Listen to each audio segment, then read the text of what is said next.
Nah, kita lanjutkan lagi ceritanya. Di tengah kegelapan yang menyelimuti Elbaf, sebuah kekuatan kuno bangkit dari bayang-bayang sejarah itu. Im Sama, entitas misterius mengendalikan Gunko, mengubah para bajak laut Giant Warrior menjadi raksasa iblis yang tak kenal takut. Nami, Usopp, Jinbe dan yang lainnya itu terpaksa mundur nih, menyadari bahwa musuh kali ini berbeda. Sebuah ancaman yang bahkan bisa mengubah keseimbangan dunia baru nakama. Sementara itu di Marijua, pertempuran sengit antara pasukan revolusioner dan tentara dunia mencapai puncak-puncaknya nakama. Dragon berhadapan dengan Vigarland Garling, sang pendekar pedang legendaris nih. Sementara Sabo bertemu dengan Shamrock, itu seorang pemimpin kesatria suci yang ternyata saudara kembar dari Akagamisa. Hachinosu sang akhirnya menunjukkan kekuatan sejatinya ya. Dengan satu tebasan pedang berhakim mutlak itu, ia melukai tubuh Kuroige, ngebuktikan bahwa ada satu jurus yang tak bisa ditahan hanya untuk bisa dihindari. Teknik ini sama persis seperti yang digunakan Garling nih, memunculkan pertanyaan, apakah ada hubungan rahasia antara sang dan dunia para bangsawan suci? Sementara itu Gorosei bersiap bertindak setelah menerima perintah dari Im Sama. Mereka tahu kekacauan ini bukan sekedar pertempuran biasa, melainkan awal dari sebuah pergesekan kekuatan yang akan mengubah nasib dunia baru. Nah, dalam semua pertarungan ini, siapakah yang akan memenangkan arena puncak di Ragnarok itu nanti? Luffy, Loki, atau bahkan kelompok Im Sama? Yo, sini menarik nakama. Selamat datang teman-teman, kita akan bahas seluruh cerita prediksi ini dengan Mimin di sini, Joy Boy, The Library of Nika. Let's go, kita mulai ceritanya.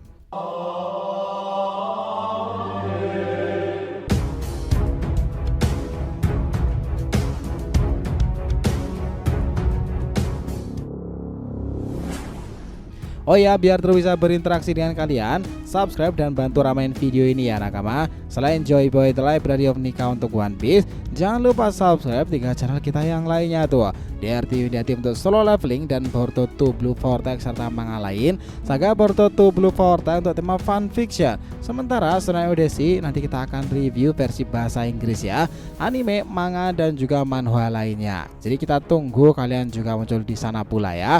Let's go, kita mulai masuk pembahasannya.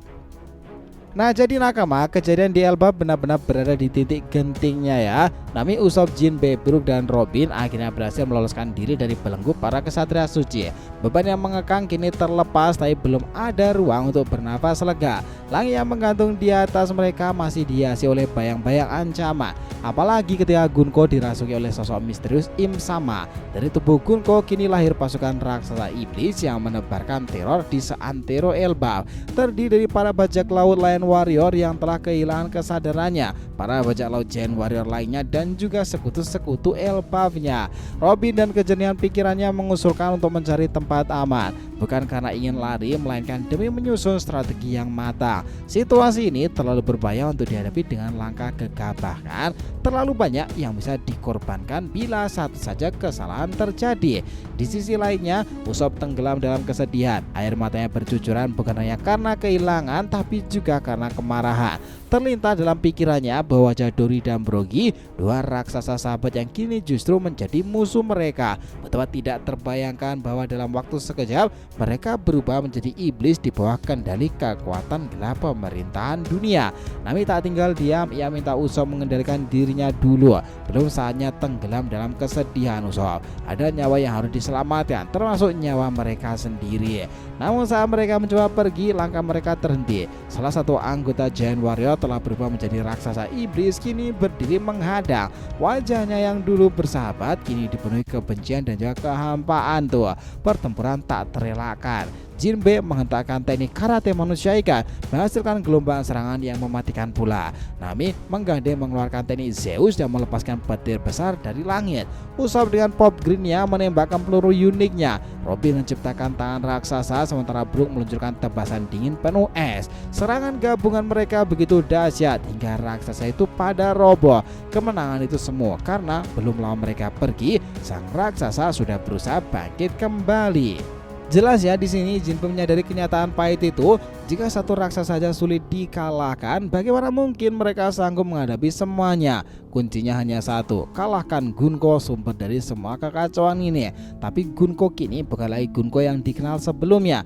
Ia sudah dirasuki oleh entitas misterius dengan kekuatan mengerikan. Robin menekankan bahwa teknik mereka harus lebih matang lagi. Serangan langsung adalah bunuh diri. Usopp juga setuju kan? Terlepas saat mengingat bagaimana mereka kesulitan menghadapi Gunko bahkan sebelum dirasuki. Apalagi sekarang rasanya nyaris mustahil mengalahkannya.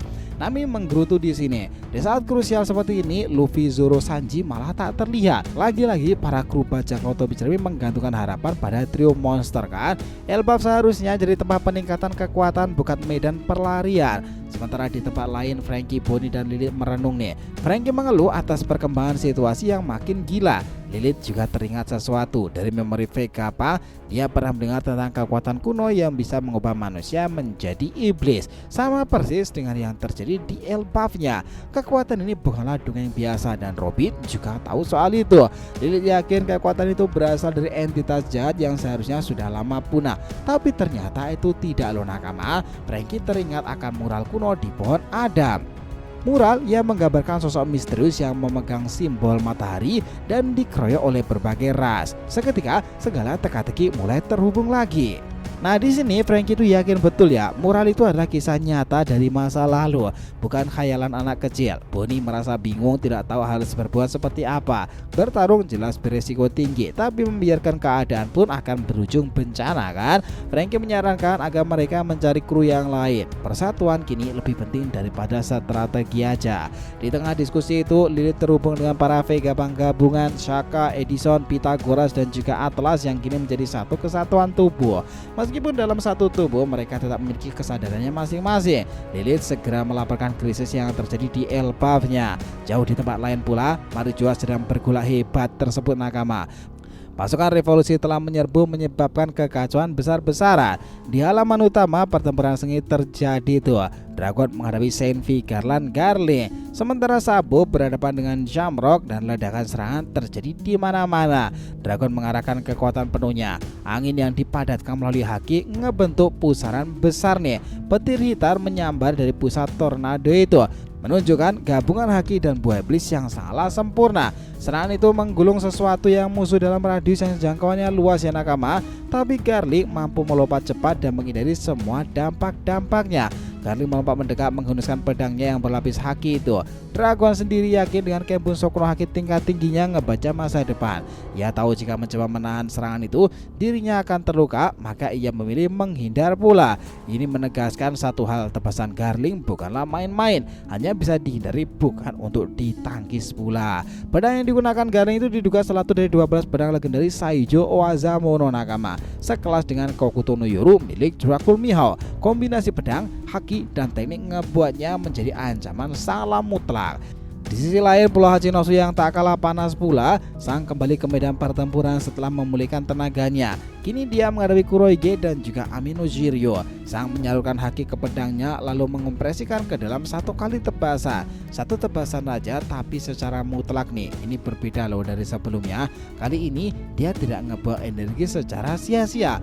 Kuroige bodohnya mencoba menahan serangan itu. Akibatnya dia terlempar, dia terluka parah. Tebasan sang ini tidak seperti serangan biasa. Ini adalah tebasan absolut. Jika tidak menghindar, tubuhnya akan terkoyak dan Jiryu tak terlihat entah bersembunyi di mana, mencari Doki untuk obat-obatan pula. Pertempuran lain lagi kembali disorot ya. Sabo dan Shamrock juga berduel habis-habisan di tempat lain. Di sela pertarungan, Sabo mengutarakan rasa penasarannya. Ia merasa Shamrock memiliki kemiripan mencolok dengan seorang Yonko si rambut merah, Akagame sang idola dari adiknya Luffy. Sabo pun melanjutkan ucapannya dengan nada serius. Ia berkata bahwa kemiripan wajah Shamrock dan Chang bukanlah sesuatu yang kebetulan. Pasti itu ada hubungan darah atau asal-usul yang sengaja ditutupi. Shamrock hanya diam menanggapi hal itu, tapi ekspresinya berubah tegang seperti menyembunyikan sesuatu yang lebih besarnya. Sabo pun makin yakin bahwa ada misteri yang sangat penting di balik identitas Shamrock ini. Lalu di tengah pertarungan yang panas itu, Shamrock mendadak mengeluarkan kekuatan yang belum pernah terlihat sebelumnya. Api hitam ngebungkus membungkus tubuhnya, tetapi ini bukanlah api biasa. Nyalanya tidak menghanguskan, malah seperti menyerap energi di sekitarnya. Sabo yang notabene pengguna Mira Nomi pun terkejut ya, karena kekuatan ini terasa sangatlah mirip, tapi juga sangat berbeda dengan apinya sendiri. Sabo lalu mulai sadar kalau api hitam itu kemungkinan berasal dari hasil eksperimen atau rekayasa genetika yang dikembangkan oleh pihak pemerintahan dunia. Jadi kekuatan yang dimiliki Shamrock itu adalah hasil penggabungan elemen api dan juga kegelapan. Dua kekuatan destruktif yang tidak seharusnya bisa bersatu. Ini jelas tentu ngebuat posisi Sabo semakin sulit lagi karena setiap serangannya terasa ditelan oleh kekuatan gelap pula. Keadaan dari kekacauan itu tak main-main ya nakama. Di sisi lain, Dragon yang masih berhadapan dengan Garling mulai menunjukkan tanda-tanda kelelahan. Namun dia tetap tenang, dia mulai memainkan strategi baru, menciptakan badai kecil di sekitarnya yang terus berputar seperti medan pertahanan. Dengan haki observasinya, Dragon ngebaca setiap gerakan Garling dan menyusun pola perlawanan yang lebih taktis daripada sebelumnya. Garling menyadari bahwa badai itu berbahaya, mencoba masuk dengan serangan frontal. Namun sayangnya badai tersebut menyimpan tekanan udara sangatlah besar pula, ngebuat badai yang melenceng sedikit dari sasaran. Di sini Dragon memanfaatkan celah itu untuk menekan balik dengan kombinasi serangan angin dan tebasan haki udara yang langsung menembus pertahanan Garling ya. Tapi sayangnya cuy, serangan itu belum cukup untuk melumpuhkan lawan tersebut. Nah, di sini keadaan makin kacau, kita langsung berpindah ke Pulau Elbafnya. Nami dan yang lainnya masih berusaha melarikan diri. Namun Robin tiba-tiba menghentikan langkah mereka. Ia berkata bahwa jika benar Gunko dikendalikan oleh entitas misterius, maka kemungkinan besar entitas itu adalah makhluk purba yang dibicarakan dalam sejarah terlarang. Robin yakin entitas itu adalah bagian dari kehendak kuno yang keberadaannya telah dihapus dari sejarah dunia peradaban. Jinbe menanggapi dengan tenang. Ia bilang kalau itu benar, maka seluruh dunia berada dalam ancaman besarnya. Mereka tidak bisa terus bersembunyi. Mereka harus menemukan cara menghentikan pengaruh entitas itu sebelum seluruh dunia berubah menjadi medan perang iblis. Usopp yang masih terlihat takut akhirnya mengangguk dan mulai mencoba membangkitkan keberaniannya kembali. Di sisi lain, berpindah kepada Luffy, Zoro, dan Sanji yang akhirnya muncul. Mereka tampak kelelahan tapi penuh tekad. Luffy bilang bahwa mereka telah melihat pasukan iblis di kejauhan dan bergegas kembali. Zoro dengan tenang menghunuskan pedangnya dan berkata bahwa tidak peduli sekuat apa musuhnya, dia akan memotong semua rintangan yang menghalangi jalan mereka tadi. Sanji pun tersenyum sini dan siap bertarung sambil berkata, sudah lama sekali aku tidak memukul iblis pula. Nah, di sini kembali ke trio monster yang ngebangkitan semangat kru topi jerami lainnya ya. Sekarang mereka bersiap menghadapi kemungkinan terburuknya. Robin lalu memberikan ide untuk membagi misi. Satu kelompok akan bertarung sementara kelompok lain akan mencari cara memutus kendali Gunko dari dalam. Semua setuju dan Luffy mengambil peran utama untuk mengincar Gunko secara langsung. Di sini cerita kemudian kembali beralih ke Pulau Hachinozo. Kurohige yang telah terluka cukup parah mulai kehilangan keseimbangan.